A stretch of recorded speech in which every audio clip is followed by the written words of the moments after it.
was one of my favorite reggae rocksteady artists, rocksteady artist. Because his songs are so melodious, it lends itself to good instrument, the melodies. So that those are two main products that I came up with during the lockdown. And I kept doing like overdub tracks for other producers. Kind of help me pay the bills a bit. It's rough, you know. It is. And where I am now, it's more free, and the phone's been ringing again. So that's absolutely. I know that you mentioned about your performance and the reception being great. What did it feel like being on the stage when you heard your patrons jamming to your tunes, your songs? I mean, this is coming from way back. Word for word, I'm sure. You heard the crowd going with you. Yeah. How did that feel? What you want to know what it feels like? I remember not now until the orgasm.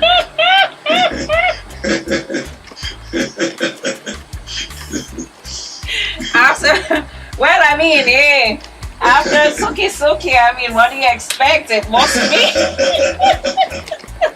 Oh God, that where my mind is at, Oh my God. But I can imagine, that explosive feeling of greatness and feel good energy on the stage. Yeah, man. I can imagine it must have been a very powerful moment, more of a deja vu feeling, being back in those times. Well, not really, because you see, every show you do, it's like fresh. Every show you do is like fresh. And of course, there's that little nervousness of anticipation. Like how they're going, people going to react. They haven't seen Chalice for so long. When some of the young people know the songs. But look, it was tremendous. Amazing. What a grand time. Amazing. That's good. Yeah.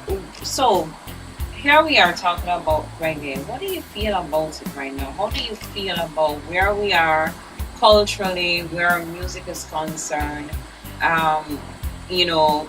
The outrage that has been going on social media as it relates to the recipient of the Grammy Award for Best Reggae Album.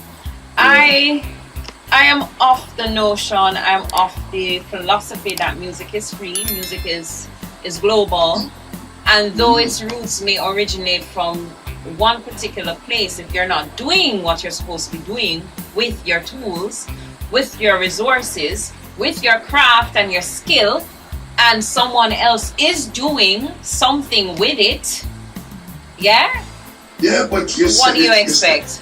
You said it up, pal. I mean, there should be no outcry against any foreigner winning the reggae brand. If your album is a good reggae album, why not? I get concerned because sometimes people want to say, why is a white reggae cool? So what? Suppose it was Alpha Blondy who won an African artist or another Caribbean artist that had won Best Reggae. So what? If their album is the best, yeah, them deserve it. And quite honestly, Liza, I'm heartbroken because it seems that we in Jamaica people has just forgotten where we come from. We're not doing reggae anymore. We're buying, the musicians are not the musicians. Artists and producers buying tracks for $30 of the internet. And the DJ go on it. And where is our culture apart from the voice? It's like if you take a track right now that's popular in Jamaica and you put Drake on it, it's a hip hop song. But use the same rhythm and put Popcorn on it, it's a dancehall song. What is that? How can you have two different genres using the same track? They are no identity. Doesn't, yes. We It's need to watered catch back down, our identity. diluted. Yeah. What are some of the things that you believe that could help to, you know, retransform the landscape of reggae Yeah. in this new era? Look, I will stand by the rights of all of these artists to do what they consider themselves artists. It's a different thing. An artist to me is different from an entertainer. What can we do to transform it? We have to just go back to the roots. And the truth is, that reggae don't stop making it. The real reggae, it has not stopped being produced in studios. There are producers like Clive Hunt, like Willie Lindo, like I can name a few, like Tads, that are doing the real thing, but is it getting the attention that it should get? It's not, unfortunately. But the music is still being made, good music, and I come to America and hear disc jockeys in America playing some music I never hear before, from artists I never hear before. But I inquire and I find out, yeah, man, that make so and so producers come from that studio, that studio. So it's still being made. It just needs to be heard. It needs to be out here as much as the dancehall or the trap music or whatever the more. The trap music, as they call it. Right. That's all I ask. Well, you heard it from Wayne Armond. He says all he's asking is for us to go back to our authentic days. And there are ways we can reinvent the wheels too. It doesn't necessarily have to stay the same. There are ways in which we can reinvent the wheels. I've always spoken of... No. Of course we can reinvent the wheel. I mean, there's so many different ways we can express reggae. When I start playing music and reggae music come into the whole scheme of things, we have steppers, we have one drop, we have beef puff color, so much different ways to express reggae. Right. We can use that one, we can use that. And just for an example, I want to show you the last great song of the year. There's a Skip Marley tune with her. Oh, beautiful. Okay? That is reggae, bass and drum right there. Right there. True reggae. Yeah. In its truest, purest form.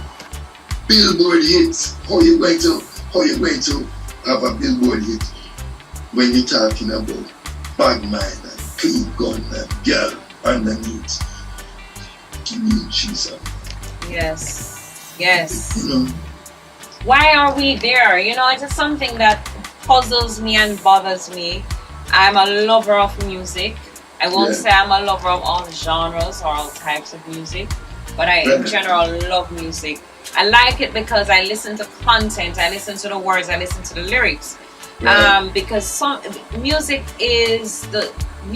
should be relatable. You know what I'm saying? If we're talking about life, if we're talking about love, if we're talking about our lifestyle in general. When it becomes degrading and very loose, you almost don't want to even hear it. Well, let me say this.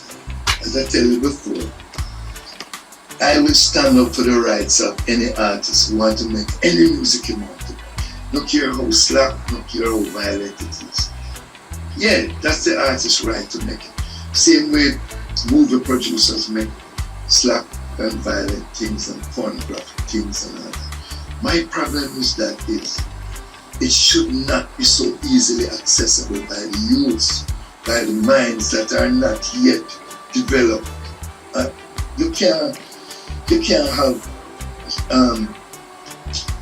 these kind of lyrics spouting in bus where 8-year-old and 9-year-old have to take the bus from prep school. Come and you're telling me about a girl underneath and bus man, Morrow and who bad man. No man, the children need to to live what them learn. This is absolutely. When I was growing up as a child, don't mean to cut you. Mm-hmm. We were not exposed to that. In fact, I remember the now converted Marion Hall, Pastor Marion Hall. Right. I remember Lady Saw was the forbidden music, was the forbidden person. I remember listening to my parents talking about how she was so slap.